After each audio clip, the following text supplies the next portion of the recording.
Asseyez-vous, Marie-Christine Barrault, et vous voici placée, mais vous verrez, c'est court et ça se passe bien, en garde à oui. Y a-t-il plus de sécurité pour une comédienne à interpréter des personnages historiques ? Ah non, pas forcément. Non, au contraire, parce qu'il y a toujours des gens, j'attends tous les soirs des gens pour me dire « Mais elle n'était pas du tout comme ça, Madame de Maintenon, qu'est-ce que vous racontez ?» tout ça. Non, on a une sorte des vieux spectateurs. Des vieux, qui l'ont bien connue, c'est... Pourquoi la marquise de Maintenon est-elle la seule de ses favorites que Louis XIV épousa ? Mais je pense que Madame de Maintenon est un personnage unique. C'est une femme d'une intelligence, d'un caractère, d'une culture aussi. Elle était plus belle que les autres ? Elle était belle, mais elle était moins sexy que Madame de Montespan, qui était une vraie bimbo. Et alors, justement, ce qui est extraordinaire, c'est qu'elle a réussi à supplanter la favorite précédente, Madame de Montespan, alors qu'elle était un peu plus âgée qu'elle, hein ? C'est un grand espoir pour nous toutes. Elle avait des filtres d'amour. Non, c'est Madame de Montespan qui a essayé d'utiliser des filtres d'amour avec la voisin, des poudres d'amour. Mais non, je pense qu'elle avait ce qui me semble le plus important, l'intelligence du cœur et l'intelligence tout court. Voici donc un spectacle qui est tiré d'un livre, un livre qui a eu beaucoup de succès, l'Allée du Roi. En fait, cette Allée du Roi était une ruelle, hein, d'abord. L'Allée du Roi, c'est le chemin qui allait de Versailles à Saint-Cyr. Et qui était Saint-Cyr était construit derrière, plus tard bien sûr, a été construit derrière Versailles et on allait à pied, on pouvait aller à pied. Et le roi et Madame de Maintenon allaient à pied entre eux. C'est à Saint-Cyr qu'elle a terminé sa vie ? Oui, c'est à Saint-Cyr. Oui.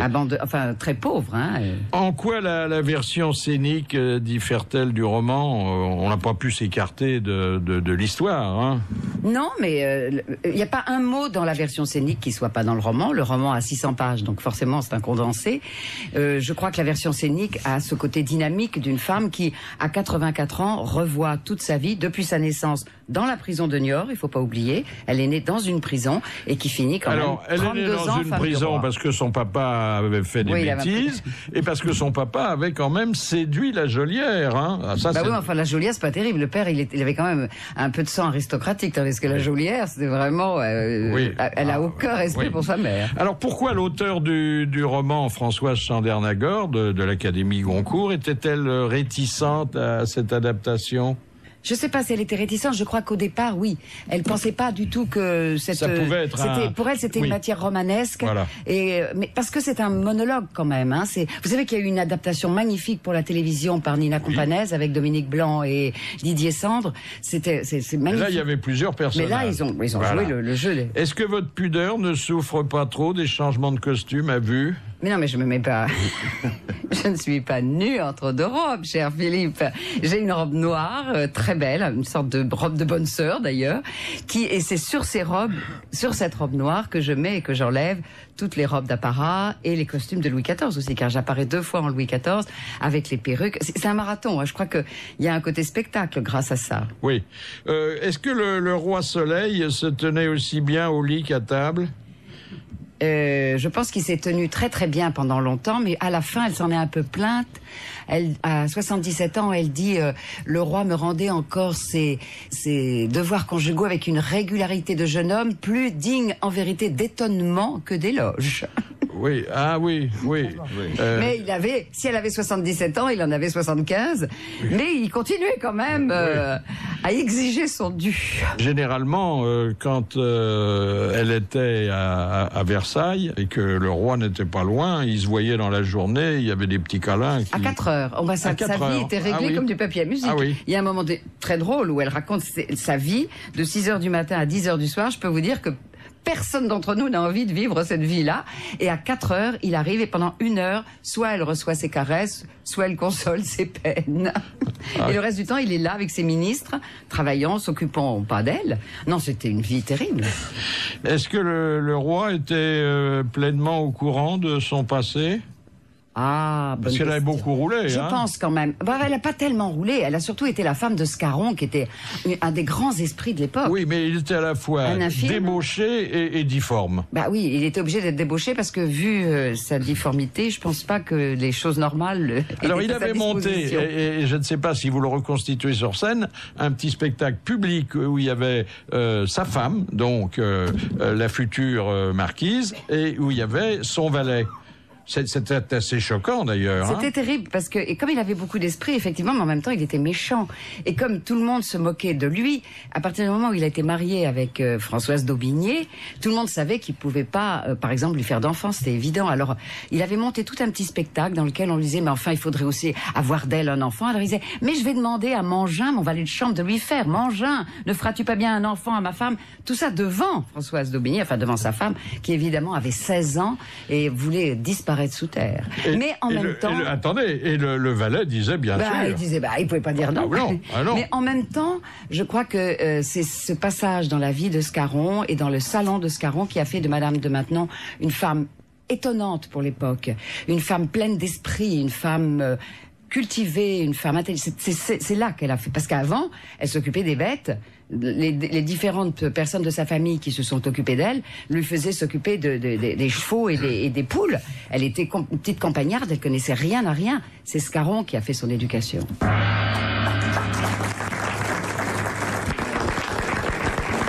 Vous sortez pas de scène? Ah non, c'est pas pratiquement, je ne sors pas de scène. Oui. Si, je sors deux minutes au milieu pour changer de costume, mais c'est même pas une sortie, quoi. Je sors, je mets vous savez, cette fameuse coiffure qui s'appelle la fontange, qui est une espèce de coque, comme ça, en l'air, qui est d'ailleurs assez saillante. Il faut le porter, mais c'est assez saillant. Quelle idée vous faites-vous du grand siècle? Il y a tout et son contraire. Je pense que c'est un siècle extraordinaire de lumière. Et je pense en même temps qu'il y avait une chape de plomb sur les gens. C'était très très difficile de faire ça. Enfin, dès qu'on voulait s'approcher du pouvoir, c'était... c'était un monarque absolu. C'était au mépris de toute personnalité. Oui. Alors ici, Max Gallo, qui est un de nos meilleurs historiens, nous avait décrit Versailles, parce qu'il y avait beaucoup réfléchi, il avait consulté force documents, et il pensait, et pas le seul d'ailleurs, que en dépit de la beauté des lieux, l'hygiène laissait un peu à désirer. C'est très intéressant l'hygiène à Versailles parce que ça nous montre que nous avons une idée tellement fausse du grand siècle qui est à la fois le siècle de l'argent au sens de la décoration, le siècle de la grande peinture, le siècle de la soie, le siècle de l'or. Il suffit d'aller à Versailles et de regarder, qui est donc là, d'une certaine manière, le raffinement, la perfection, et qui en même temps a une rusticité tout à fait étonnante, c'est-à-dire que rusticité et brutalité. Je vous prends un exemple. Quand le premier fils de Louis XIV est né, celui qui sera le grand dauphin et qui va mourir, on était tellement dans une atmosphère de joie qu'on a arraché le plancher de la Galerie des Glaces pour en faire des feux dans la Galerie des Glaces, des feux de joie. Alors, après ça nous étonnera plus quand on vous dira que, je vais employer des mots grossiers, mais que les courtisanes urinent sous leur grande jupe et parfois vont au-delà satisfont un autre besoin qu'on marche sur ce qui reste et que les odeurs sont insupportables. C'est ça qu'on appelle la galerie dégueulasse. Bravo Monsieur Perroni, bravo.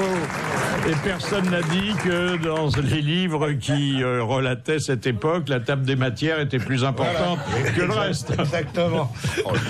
Mais Madame de Maintenon se plaignait beaucoup de ça. Quand elle a commencé à vivre à la cour, quand le roi a voulu avoir, puisqu'elle était la gouvernante des enfants que le roi a eu avec Madame de Montespan, et quand il a voulu avoir ses enfants avec lui à la cour, elle a détesté, et elle décrit ça très bien. C'est classique quand même comme situation, ça, la jeune fille au père qui remplace la mère des enfants. C'est très moderne, vous savez, c'est une pièce très moderne. Alors dites donc, est-ce qu'il pouvait suffire à la tâche? Fallait qu'il soit grandement logé, le loulou 14 là, parce que il y avait le passage, hein, il y avait quand même des jeunes femmes au charme desquelles il était sensible. Il y avait la Montespan dont il voulait plus, il y avait la Maintenon dont il voulait bien, puis il y avait la reine. Alors comment ça de toute façon, oui, la reine, à mon avis, elle était modeste sur ce plan-là. Oui, mais elle était au courant, la reine, hein. Elle était au courant, mais Madame de Maintenon, elle a joué un jeu très fin avec la reine, c'est-à-dire qu'elle a poussé le roi à revenir vers la reine, et elle a cette phrase extraordinaire, elle dit « À tant faire que de partager, je crus qu'il valait mieux partager avec la reine, rendre un amant à sa femme, n'est-ce pas le comble de la puissance pour une maîtresse ?» Enfin, un jour, la reine est morte. Un jour, la reine est morte, et c'est là qu'il l'a épousée. Alors, il l'a épousée comment c'était un mariage morganatique. C'est-à-dire qu'il n'y a pas eu la déclaration du mariage. Oui, enfin, mais tout le monde était au courant. Tout le monde était au courant. Comment s'est passée la cérémonie? La nuit. Oui. La nuit, dans la chapelle de Versailles. C'est le confesseur habituel. Elle-même dit qu'elle n'y était pas. Elle a cette phrase extraordinaire, elle dit « Je crois que je n'y étais pas, ou si peu ». Et à la fin, elle dit « Je ne repris mes esprits qu'autour de l'Agnus Dei, où je me dis tout à coup que je ne pourrais pas monter plus haut ». Et pourquoi il l'a épousé? C'était pour les enfants, pour Pourquoi il l'a épousé? Parce que à partir du moment où il était veuf, c'était difficile. Enfin, on a connu ça aussi. Je pense qu'il y a un syndrome de la solitude. Non, mais on voit pas un roi de cette importance sans reine, enfin sans une femme. Oui, mais attendez, elle n'occupait pas vraiment la place de la reine. Je pense qu'il avait d'abord énormément... Il l'aimait vraiment, hein. Il est mort en lui disant qu'il l'aimait, qu'il l'avait toujours aimé. Mal peut-être, mais qu'il l'avait aimé. Je pense qu'il l'aimait. Oui. Et je pense qu'il allait la perdre, car elle a joué un jeu assez fin. Elle lui a dit... Donnez-moi la permission de repartir à maintenant. Il lui a dit, mais c'est pas possible. Elle dit, maintenant, vous allez vous remarier. Il lui dit, et alors? Elle dit, non, ça sera pas la même chose, laissez-moi partir. Et c'est là qu'il lui a dit, enfin, c'est comme ça que c'est vu par François Chandernagor, on n'y était pas. Et alors, est-ce que la cour, avec des centaines de personnes qui gravitaient autour du roi, allait présenter ses respects à Madame de Maintenon? Elle les avait tous les jours, les monseigneurs et les princes et les princesses qui passaient, qui la saluaient, qui venaient l'embêter avec leur babine, comme elle dit. Mais non, je crois qu'elle a été une vraie reine, comment dire, officieuse, mais elle a été... Est-ce qu'elle aimait le roi? Est-ce qu'elle l'aimait? Elle, vraiment. Elle l'aimait vraiment. Oui. Je suis absolument... Mais alors là, je suis sûre qu'elle l'aimait. C'est de là où est né le village de Bourg-la-Reine à l'époque. Oui. Vous savez que la deuxième représentation que j'ai faite l'année dernière en tournée, c'était à Bourg-la-Reine. C'est un signe quand même. Qui a dit « Je n'ai pas beaucoup aimé cette pièce de théâtre. Faut dire que je l'ai vue dans de mauvaises conditions. Le rideau est élevé. » Tristan Bernard. Non. C'est un peu plus récent, mais c'est mort aussi. Jean-Jacques Gaultier. Un auteur dramatique. Oh non, c'était un amoureux du théâtre. Hein, Marcel Pagnol. Non, alors un Marcel. Achard. Marcel Achard. Bonne réponse de Jean-Pierre Coff et de Macha Merrill. C'était Marcel Achard. J'ai des curiosités insatisfaites sur la façon dont se déroulaient les repas du roi, sinon que quand on consulte des menus, c'est pantagruélique, hein. Oui, mais c'est des dégustations. C'était des toutes petites portions. On mangeait pas tout ce qui était sur la table. Oui. On mangeait ce qui était devant soi. Enfin, je peux vous dire qu'il avait pas lu votre bouquin, il mangeait pas pour 9 €, lui, hein. Mais il se dépensait beaucoup physiquement. Louis XIV, il allait à la chasse. Il allait à la chasse. Voilà. Alors, les menus. Il n'a jamais perdu sa place. Mais on dit que c'était des toutes petites portions et que c'était pour entraîner les aristocrates à acheter des produits, investir dans la pomme de terre, dans le riz, dans la pomme de terre sous Louis XIV, ça m'étonnerait. Le poivre de Cayenne, je sais pas quoi, toutes les choses qu'on a. On dit aussi qu'il donnait ou vendait, soldait les restes des repas royaux. Aux hôpitaux. Oui, mais peut-être que c'est pas lui, c'est les cuisiniers qui le faisaient. On appelait ça après des arlequins. Ça, c'était à la fin, bien après la Bien après, oui. Non, mais elle lui dit, à la fin, elle lui reproche, elle lui dit, vos repas, 4 potages, 6 rots, des salades, des sorbets, des compotes, du bonbon. Croyez-vous que ce soit raisonnable à votre âge? Oui. Mais tout était haché parce que le roi avait des problèmes. Il y avait des problèmes de palais. C'est-à-dire qu'il avait un château. Il avait un château, mais il n'avait plus de palais. Oui, bien. Très bien, monsieur Chevalier. C'est affreux. Il devait souffrir énormément. Ça devait être... Il avait énormément de choses qui n'allaient pas physiquement. Surtout à la fin, ça a été... Et puis il avait cette fistule. Il avait la goutte, là. Ouais, non, mais ça c'était au début, je crois, la fistule. Après, ça s'est arrangé. Non, puis il avait la goutte, il a eu une gangrène. Enfin, il est mort dans des conditions épouvantables. Alors, je voudrais pas vous gêner, mais est-ce que la favorite a profité de sa situation pour s'enrichir comme d'autres? Pauvre comme Job. pauvre, mais pauvre, de chez pauvre. La seule chose qu'elle a pu s'acheter, donc, c'est Maintenon, le château de Maintenon. Mais ça, c'était avant d'être sa femme. Il lui donnait, parce que quand même, elle s'occupait des enfants, il lui a donné, je crois, l'équivalent de 250 000 €, quelque chose comme ça. Elle s'est achetée Maintenon. Mais elle n'avait pas un centime. Sinon, après, elle a été deuxième dame d'honneur de la Dauphine. Elle avait un petit salaire. Mais elle est morte. Il lui dit à la fin, mais qu'est-ce que vous allez devenir? Vous n'avez rien. Et elle lui répond, je suis un rien. Ne vous occupez que de Dieu. Oui. Et elle retourne rien. Et quand elle est partie à Saint-Cyr, elle n'avait rien. Elle avait donné Maintenon à une de ses nièces. Elle n'avait rien. Non, c'est une femme qui ne s'est pas du tout enrichie. Ça, et les enfants, il y avait 5 ans. Combien il y avait d'enfants? Madame de Montespan, elle a eu 8 enfants. Mais il y en a qui sont morts. Et il y en a surtout 3 ou 4 dont elle s'est vraiment occupée. Elle n'a pas eu d'enfants, elle, hein, Madame de Maintenon. Non. Non. Mais c'est pas faute d'avoir essayé, hein. Avec Scarron, ça risquait pas. Non, non. Et avec le roi, elle avait presque 40 ans quand elle a épousé le roi. Ah oui, beaucoup trop tard. Peut-être qu'elle disait, comme la princesse Mathilde plus tard, les enfants, je préfère en commencer 100 que d'en finir un seul. Hein. Peut-être. Hein. Vous avez demandé à parler à Jean-Claude Dreyfus. Eh ben, il est au bout du fil. Bonjour Jean-Claude Dreyfus. Oui, bonjour Gilles. Ah, quelle belle voix, dites donc. Oui. Vous avez joué ensemble avec... Oh, écoutez, c'est mémorable. On a joué ensemble une pièce qui durait 5h30, vous vous rendez compte, qui était une espèce de feuilleton de la vie du rôle de Marie-Christine. Et ça veut dire qu'une pièce qui dure 5h30, on a passé de nombreux mois ensemble à répéter et en tournée. Et on l'a joué après à Paris et c'était une rencontre absolument formidable. Et alors, je vais vous raconter quand même notre rencontre au démarrage.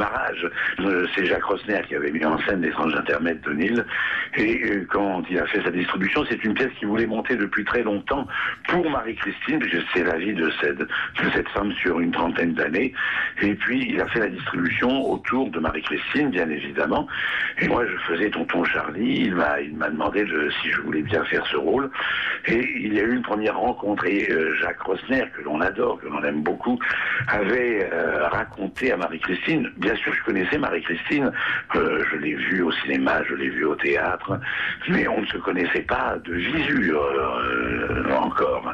Et Jacques Rosner avait laissé entendre mon passé tumultueux quand j'étais à la Grande Eugène, que parfois j'arrivais en robe, j'avais des bijoux, j'étais assez démonstratif. Ce qui était déjà passé depuis un petit moment.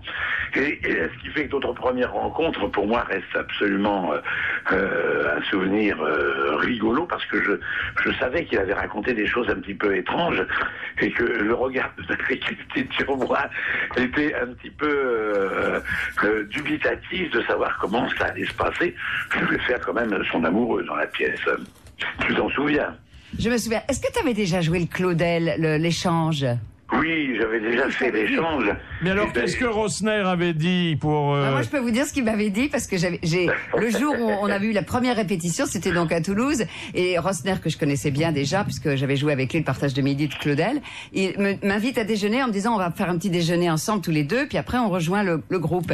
Et quand on arrivait en face du théâtre, ils étaient tous là sur le trottoir, ils nous attendaient, et Jacques Rosner me dit, ah, c'est bien, Jean-Claude n'est pas en jupe. Moi, je m'attendais à tout, mais de toute façon, je t'avais vu. Vous avez dit que c'était un travesti. Mais non, mais je l'avais vu à la Grande Eugène, moi, Jean-Claude. Je trouvais que c'était un acteur absolument prodigieux, j'avais aucun doute. Mais c'est vrai que...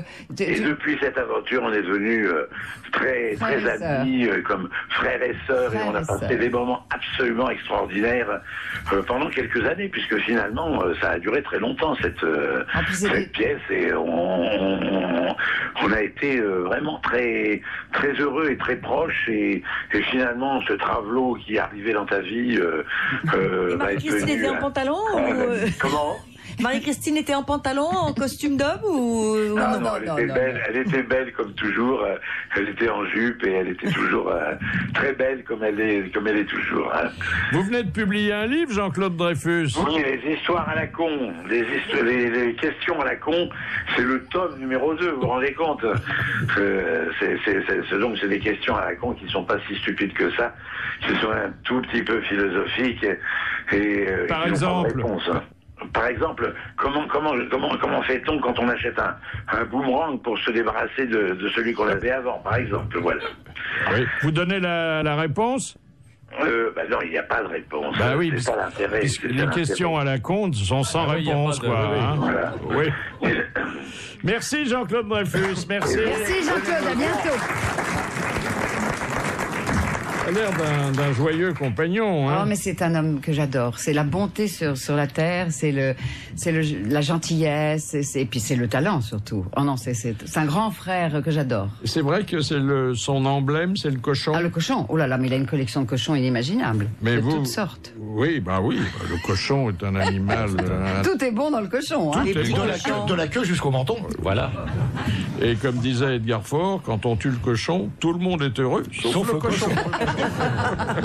Qui a dit: le théâtre est le premier sérum que l'homme ait inventé pour se protéger de la maladie de l'angoisse. Platon. Non, et s'il y a quelqu'un qui est habilité à répondre, c'est bien Marie-Christine Barrault. Jean-Louis Barrault? Jean-Louis Barrault. Oh, c'était sur un plateau. Le tonton. Oh, il a dit ça, mais c'est Alors, bien. oui, parce que vous êtes la nièce de ce couple fabuleux du théâtre, Jean-Louis Barrault et Madeleine Renaud. Est-ce qu'ils ont encouragé vos débuts? Pas du tout. Pas du tout. Qu'est-ce qu'ils vous disaient?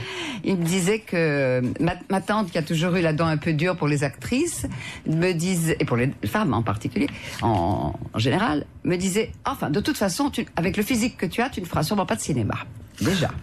Donc j'étais barrée du cinéma. Et quant au reste, non, ils m'ont pas encouragée. Je pense que j'avais été très dissimulatrice. Souvent dans les familles, quand on veut être acteur, les enfants et adolescents, on bassine la famille en disant: je serai acteur. Et moi, je m'étais gardée de rien dire. Alors évidemment, le jour où c'est sorti, ça a été un petit peu la surprise pour tout le monde. Et ils étaient pas pour, non. Mais bon, ça fait rien, c'est pas grave. Je pense que le sang qui est dans mes veines est un sang qui aime le théâtre. De quelle façon incarnez-vous aussi Louis XIV? D'abord en m'habillant Louis XIV. Ah oui. Perruque de Louis XIV, vêtements de Louis XIV. J'adore être Louis XIV. L'idée, c'est que quand je suis en Louis XIV, je continue à être Madame de Maintenon, et en fait, c'est un peu le souvenir qu'elle a de Louis XIV. Ah, on le voit à 2 reprises, le moment où pour la première fois ils font l'amour dans une grotte, et à Saint-Germain, et pour la mort de Louis XIV, où je suis en Louis XIV. Il faisait l'amour dans les grottes, pourtant il était bien logé par ailleurs. Hein. Mais vous savez que ça devait pas être si facile d'avoir un début d'idylle, parce qu'il y avait du monde partout. Il y avait tellement de vêtements. Ah oui. Oui. Il fallait enlever tous les affutios, tous les oripeaux. Oui, mais enfin, à ce moment-là, il n'y aurait plus que les nudistes qui feraient l'amour. Hein. Non, ça, c'est bien vrai. Mais c'était pas propre à Louis XIV. Marie-Antoinette aussi allait baiser dans une grotte. Oui, à Trianon. Oui. C'est une grotte inventée, une grotte. Non, c'est une grotte. Il y avait un semblant de lit dedans, bien sûr même. Mais très bizarrement, quand on s'allonge à la place à laquelle on peut supposer que Marie-Antoinette s'est allongée, on regarde en face et il y a une sorte de petit trabichet qui permet de voir des gens venir. Il y a des caméras qui sont... Non, il n'y a pas de caméra. On voit des gens qui viennent, et si par extraordinaire elle était dans l'autre sens, il y a le même petit œilleton qui permet de voir qui arrive, mais le jeu du chemin, des chemins qui mènent aux 2 portes, puisqu'il y a 2 portes, dont elle était seule détentrice de la clé, personne d'autre n'avait accès à cette loge, enfin à cette grotte, on peut bien penser qu'elle allait pas là-dedans. C'est là qu'elle recevait Fersen, non? Je ne sais pas si elle recevait Fersen. Non, mais ça, on est sûr qu'elle y rentrait du pied gauche, dans la grotte du pied gauche. Oui, mais ça porte bonheur. Oui, voilà. Alors, puisque vous évoquez Louis XVI et qu'on parlait de Louis XIV, eh ben, nous avons retrouvé dans la sonothèque des grosses têtes un portrait de ces 2 des 43 qui ont fait la France, brossé ici même par Jacques Martin et Olivier de Kersauzon. La favorite, c'est elle qui se farcit les mauvais jours. Alors, écoute, vous savez, quand on avait enlevé le bandage, Louis XIV, ça partait de partout. C'est vrai? Ah, Louis XIV, on enlevait la perruque, un flan à la vanille dans un réfrigérateur en panne. Ah, il s'écroulait, il était mou, il avait pas d'os. Mais tous les rois étaient comme ça. Louis XVI, il a englué la guillotine, ils sont obligés de nettoyer le couteau. J'ai écrit dans mon livre Louis XVI et la serrure. Le petit Louis est penché sur l'établi. Ses mains sont grasses. De temps à autre, la lime, par son va-et-vient permanent, rappelle qu'il peut être lui aussi un roi. Son regard se pose sur la serrure pour essayer de les voir à travers elle. C'est un bouquin qui n'a pas été vendu. Hein. Mais quel genre de type c'était Louis XVI dans le privé? Bon camarade? Non, pas tellement. C'était un garçon qui mentait et qui se coupait beaucoup dans ses mensonges. Il n'avait pas la tête sur les épaules. Madame Cellier de Rodez, quel nom donnait Louis XIV à Madame de Maintenon? Bibiche. Non, mais je ne sais pas quel nom il lui donnait, mais très très vite, Madame de Maintenon, dans les antichambres, a été appelée Madame de Maintenant. Maintenant. Mais lui rendait hommage avec un vocatif. Mon petit soleil? Non, non, Salope. non. Ah, mais c'est historique ou c'est... Alors c'est historique et c'est rapporté sinon par Françoise Chandernagor, du moins par d'autres auteurs. Ah ça alors. C'est un petit mot gentil, un petit mot gentil. Alors oui, elle lui disait, enfin peut-être pas en privé, elle lui disait votre majesté et lui répondait. Ah, il appelait votre solidité. Votre solidité. Bonne réponse. Il lui dit un jour. De Marie-Christine Barrault. Un jour, il lui dit on appelle les rois votre majesté, les papes votre sainteté. On devrait vous appeler votre solidité. Et chaque fois qu'il voulait lui demander quelque chose, il disait qu'en pense votre solidité. J'aime beaucoup ça. C'est un bel hommage qu'il lui rendait. Ça fait partie des raisons pour lesquelles il l'aimait. Pourquoi y a-t-il moins de rôles de grand-mère aujourd'hui?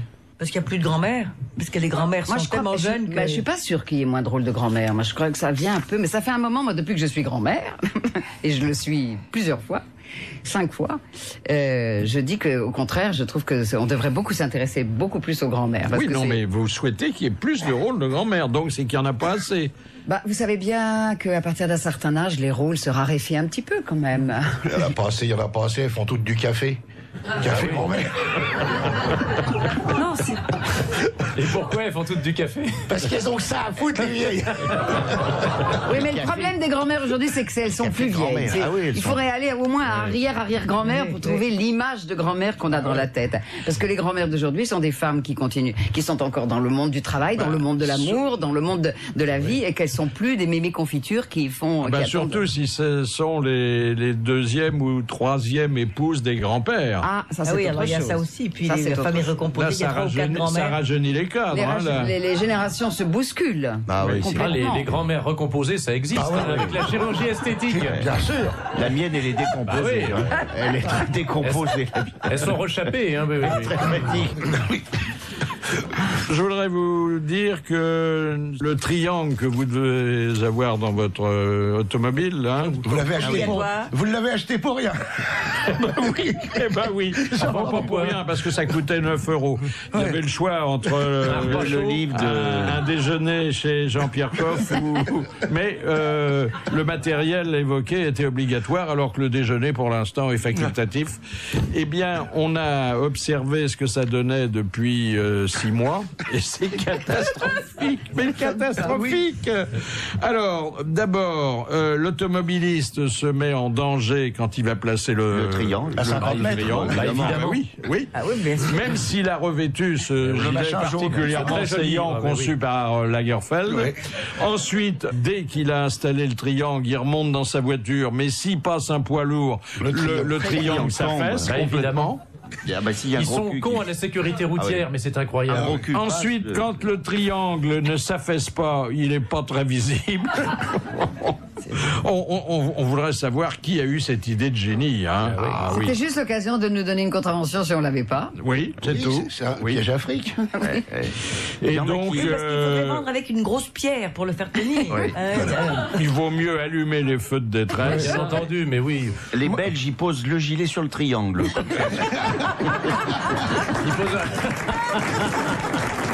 Moi, par contre, je mets le triangle devant la porte du bistrot dans lequel je suis. Comme ça, les gars, ils savent qu'il faut qu'ils ralentissent. Ou alors, oui, c'est ça. Ou alors, tu mets le triangle, mais devant ta voiture. Mais je crois qu'ils ont les vestons là, enfin les gilets. Les gilets. Il y a il y en a des beaux. Types qui travaillent sur la route qui les portent. Oui, il y a marqué attention ouvriers. Oui. Il n'y a pas que automobilistes. En plus, alors vous avez raison. Moi, je suis très choqué par cette inscription. Attention ouvriers avec un point d'exclamation. On dirait que c'est des gens du MEDEF qui n'aiment pas les types qui travaillent. Attention ouvriers. De même qu'on devrait rouler en plein phare et faire attention aux ouvriers. Non, c'est pas ça. Je préfère la mention, qui d'ailleurs est plus courante, des hommes travaillent. Voilà, c'est bien. C'est bien. Il n'y a jamais des femmes travaillent d'ailleurs. On n'a jamais vu ça. Les hommes travaillent. Vous voyez un panneau comme ça en Corse? Franchement. Une question de Madame Clément Damien, une question de rattrapage pour Jean-Pierre Coff. Ça va lui faire plaisir. De quel légume le camus de Bretagne, le vert de l'an et le blanc hiérois sont-ils des variétés? Des artichauts. Des artichauts. Eh ben, il a son honneur. Bonne réponse de Jean-Pierre Coff. Alors, on est fiers de vous, là. Le vert de l'an est un peu l'ancêtre du camus de Bretagne. Ce sont des très gros artichauts, très nourrissants. L'artichaut de l'an, si vraiment vous trouvez ça, c'est absolument magnifique. Ce sont des pièces énormes. C'est comme un beefsteak. Enfin, c'est très très beau, très... Il y a beaucoup de densité, beaucoup de chair, c'est très riche. On peut manger à deux dessus. On fait combien de bonbonnes de gaz avec ça? Toujours pareil, tu fais cuire dans de l'eau avec du bicarbonate et tu n'as plus aucun problème de flatulence. Alors je vous recommande aussi la méchante de Fontenoy, qui est une variété de poireaux. Ah oui, c'est la méchante, là, celle qui s'occupe des Miss. Oui. Question de Madame Royer. De quel ouvrage Ionesco s'est-il inspiré pour écrire La cantatrice chauve? Un annuaire téléphonique? Non. Un guide franco-anglais? Non. Un dictionnaire? Non. Ma vie chez les coiffeurs de Marcel Letif aux éditions du Cheveu. Non, c'était vraiment un exercice de style assez éblouissant si on connaît l'œuvre qui au départ l'a inspiré. C'est d'un autre auteur dramatique ou Non, pas du tout, c'est quelque chose qui n'avait rien à voir avec le théâtre. C'est un tableau? Non, un petit opuscule que... Un guide touristique? Un guide si l'on veut, mais pas touristique. C'est pas Encore que certains touristes étaient censés l'acheter. C'est le passeport, le code du travail. Non. C'est le plan de Paris. Quelque chose de très pratique qui n'est pas le plan de Paris et qui était susceptible d'aider les gens qui voyagent. C'est vrai. Les horaires de messe. Le guide Michelin. La méthode assimile. Non. L'indicateur Bertrand. La méthode assimile. Bonne réponse de Jean-Jacques Perrin. Mais de quelle langue? En français? Vous me parlez très mal. Il parlait un français tout à fait chaotique. Où en est votre livre sur Roger Vadim? Eh bien, il est en gestation. Il y a longtemps que vous l'avez entrepris. Oui, pratiquement depuis que Vadim est mort, c'est-à-dire depuis 9 ans. J'ai l'intention d'écrire sur lui. C'est pas un livre sur Vadim, c'est un livre sur... Oui, parce que le premier livre que j'avais écrit, Le cheval dans la pierre, s'arrêtait à ma rencontre avec Vadim, qui me semblait être l'aboutissement de toute la première partie de ma vie. Après, il y a eu ma vie avec lui, qui a été un moment magique. Et puis maintenant, il y a ma vie sans lui, avec lui, qui est encore un moment très spécial, car il est toujours là. Alors, c'est en pensant à cet ouvrage auquel vous vous êtes attelé que nous avons retrouvé une histoire que vous ne connaissez peut-être pas, racontée par Robert Hossein, qui en 1957 avait été hébergé chez Vadim sans l'avoir jamais rencontré. Vadim, par exemple, j'ai habité chez eux, j'habitais avec Marcan, et il y avait des costards, 12 costards dans l'armoire, je m'en souviendrai toute ma vie. Je dis à Marcan, est-ce que je peux en mettre un? J'avais pas un rond, j'étais dans la mer, on faisait la manche, et alors, il me dit, oui, tu peux. Alors je mets un costume, puis un deuxième, puis je sors à Saint-Germain, puis alors un soir, il y a un mec qui me fait, salut Vadim! Je dis, non mais tu te fous de ma gueule, je m'appelle Robert Hossein, je m'appelle pas Vadim. Salut Vadim! Bah, tu portes mes costards, je suis Vadim. Il était rentré de voyage. Vous ne connaissiez pas? Je ne la connaissais pas. Ce qui m'étonne, c'est que Vadim ait eu tant de costumes. Parce que moi, quand j'ai rencontré Vadim, il en avait 0 costume. Il avait 2 chemises et un jean. Et c'est quelqu'un qui vraiment s'habillait pas et avait possédait rien. Donc, ça devait être une des périodes les plus... Oui, mais il avait un chic naturel. Ah, un chic magnifique, c'était un prince, un prince. Mais c'est vrai qu'il possédait rien, c'était quand même l'arbitre des élégances à l'époque. Eh ben, c'est extraordinaire d'avoir été là.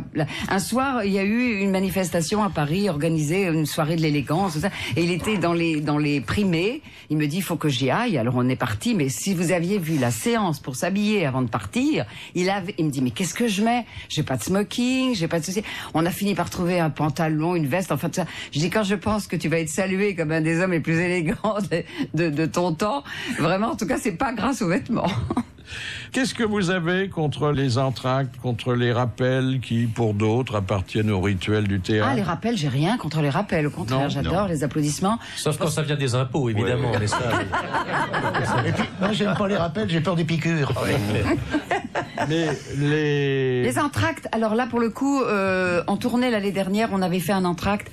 Comme c'est un spectacle relativement long, l'entr'acte me faisait perdre toute mon énergie. Et en plus, à Paris, je crois que les gens, ils préfèrent que le spectacle soit moins long, rentrer chez eux, les métros, les nains.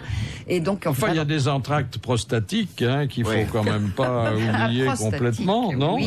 Mais là, au Théâtre d'Aunou, il n'y a pas de... Regardez le soulier de satin in extenso, si vous n'avez pas un bassin... Même pour les acteurs, hein. Oui, même pour les acteurs, hein. C'est pour ça que moi, le pire, c'est quand je jouais Qui a peur de Virginia Woolf. Parce qu'on n'arrête pas de boire. Ça dure quand même 3h15. Et on n'arrête pas de boire, même si c'est que de l'eau mélangée avec un peu de thé. Je vous assure que l'entracte est bienvenu. Le coup de sang de l'invité d'honneur. Là, vous en voulez aux politiques, hein. Non, mais... Sinon, il n'y a pas de coup de sang. Vous ne pouvez plus reculer. Je trouve qu'ils nous prennent notre place. Et voilà. Voilà. Eh oui. Et on n'a plus beaucoup de tribunes où parler de culture, où parler des choses qui me paraissent les plus importantes pour mieux vivre, la littérature, le théâtre, le cinéma, toutes les formes d'art. Et les politiques prennent la place, alors qu'on aimerait mieux les entendre parler seulement de ce qu'ils font et de ce qu'ils sont supposés faire. Voilà. Oui, là aussi. Ça fait partie des choses que je trouve bizarres de mon époque. Ouais. Question de Madame Cauchois. Que se faisait faire Louis XI chaque matin à son réveil? Oh, dites donc, c'est dégoûtant. Oui. Oh là là. Est-ce qu'une toilette intime? Non. Il se faisait redresser le bigoudi, non? Dans l'île de bronze. Il se faisait faire une messe. Alors, c'est quelque chose qui était dans son esprit religieux, mais qui pouvait avoir une connotation sexuelle. Il amenait l'évêque dans son lit. Non. C'est avec l'eau bénite? Non, l'évêque cochon, c'est plus tard. Il buvait du vin de messe? Non, pas du tout. Quelque chose qui n'était pas agréable. Un lavement. Ah oui. Non. Il se faisait couper les ongles? Non. Mais lui, il trouvait sans doute un certain plaisir. Il se faisait fouetter? Il se faisait fouetter. Flageller. Bonne réponse de ma chère Meryl. Il se faisait fouetter.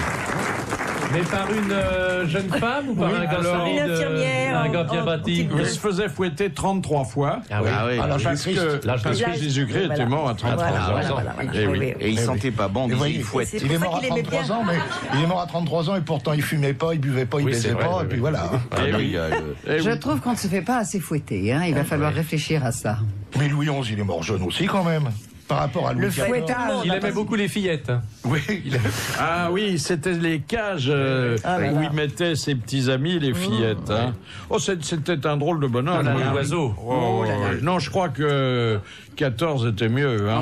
Il devait pas sentir bon, 14 était bien. Le très bien, c'est 15. Bah oui, le plus charmant, le plus... Parce que Louis XIV, il devait avoir une haleine de... 14, c'était quand même l'ami des écrivains, l'ami des artistes. Il aimait le théâtre. Lui, il connaissait il donnait de l'argent à tout le monde, 14. Non, c'était l'ami de l'art, ça vraiment. Oui. Et Louis XV était l'ami des grands botanistes, des chercheurs. Ah oui. Jussieu, Linné, etc. C'est quand même un homme qui a eu une grande importance. Il a une mauvaise réputation. Avancer l'agriculture. Oui, mais il a une mauvaise réputation. Personne ne dit la vérité sur cette dinde de Marie-Antoinette, quand même. Oui. grotesque personnage qui a fait des Mais là, c'est 16, hein. On est avec 16. Conduit d'une manière. Et Louis XV, il a été très aimé, puisque je crois qu'on l'appelait le bien-aimé. Oui, mais au début, après, ça s'est gâté. Hein. Oui. Comme mes dents. Le remède anti-crise de l'invité d'honneur. Ça, c'est intéressant aussi. Et ça va dans la même direction que Jean-Pierre Coff. Qu'est-ce que vous faites pour réduire les effets de la crise sur votre vie quotidienne? Mais je crois qu'il y a deux choses. Il y a une chose quand on vient chez moi, on est très très étonné. Il y a plein de petites coupelles dans lesquelles il y a des crayons. Parce que moi, j'écris tout au crayon à papier. Mais des crayons, ils sont grands comme mon ongle. Je les garde, mais vraiment, jusqu'à ce qu'on puisse plus les passer dans un taille-crayon. Alors ça, c'est le recyclage des crayons. Mais je fais la même chose un peu pour les vêtements aussi. Je garde des vieilles choses comme ça que je recycle. Est-ce que j'ai dit autre chose? Oui, vous rachetez les costumes de vos films? Je rachète les costumes de mes films, mais ça, beaucoup de... On vous les offre, on vous les vend pas. Quelquefois, oui, les productions, l'offre, mais c'est de plus en plus rare. Hein. Mais oui, il faut le faire. Il faut les voler. C'est pas gênant de prendre le métro avec une robe à crinoline? Oui, c'est ça. Oui, pour les costumes historiques, c'est pas très facile à porter. Les costumes de maintenant, j'hésite encore. Mais bon, on sait jamais, un bal costumé. Non, mais c'est l'idée qu'une autre actrice les porterait si c'est rendu aux maisons de louage. C'est affreux. Martine Aubry, elle rachète les costumes du Parti socialiste ou on lui les donne? C'est que les vestes qu'elle rachète. Ne dites pas de mal de Martine Aubry devant moi, je vais passer tout un dimanche avec elle. Oh là là. Tu nous raconteras. Ah bah oui, bientôt. Ça va être torride. Hein. La honte de l'invité d'honneur. C'est une histoire qui m'est arrivée il y a de longues années. Je jouais une pièce absolument adorable qui s'appelait Cet animal étrange, qui est une pièce adaptée de nouvelles de Tchekhov. Et je jouais en tournée. À Paris, je l'avais créée avec Patrick Chenet. Enfin, créé. On l'avait repris parce que c'est Delphine Seyrig et Jean Rochefort qui l'avaient créé. On l'avait joué. Et en tournée, je jouais avec un acteur adorable qui s'appelle Roger Van Noul. Et un jour, je ne comprenais pas parce que c'était très très drôle. C'était des scènes très très drôles. Mais les gens riaient, hurlaient de rire. C'était un peu à contre-temps. C'était à Bordeaux, au Fémina, je m'en souviens. Je ne comprenais pas pourquoi il riait autant. Et tout d'un coup, et je voyais quand même Roger Van Noul qui me regardait un peu fixement. Alors c'était des costumes 1900. Pour aller plus vite, comme on avait beaucoup de changements rapides, on avait tout attaché ensemble, jupon, jupe et tout.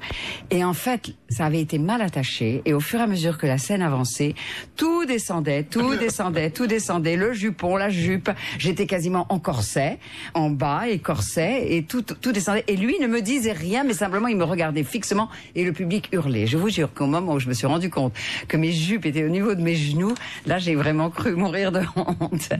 Voilà. C'est des choses qui arrivent. Dernière citation envoyée par Madame Lopez, qui a dit dans un théâtre: les seuls trucs que je n'ai pas réussi à faire rire, ce sont les fauteuils. Jacqueline Maillan. Jacqueline Maillan. Bonne réponse de Marie-Christine Barrault, bravo. Et c'est Philippe Chevalier qui va raconter l'histoire du jour envoyée par Monsieur Bouillard de Villars-sur-Var. Alors, c'est l'histoire d'une institutrice de dernière année de maternelle au milieu de janvier. Un des gamins lui demande de l'aide pour mettre ses bottes pour aller en récréation, et en effet, elles sont vraiment très difficiles à enfiler. Les bottes. Après avoir poussé, tiré, repoussé et tiré dans tous les sens, les bottes sont enfin chaussées et le gamin dit: elles sont à l'envers, maîtresse. La maîtresse attrape un coup de chaud quand elle aperçoit qu'en effet, il y a eu l'inversion des pieds. Bon. Bref, nouvelle galère pour les enlever et rebelote pour les remettre, mais elle réussit à garder son calme jusqu'à ce que les bottes soient rechaussées au bon pied. Et là, le gamin lui dit avec toute la candeur qui caractérise les enfants: c'est pas mes bottes.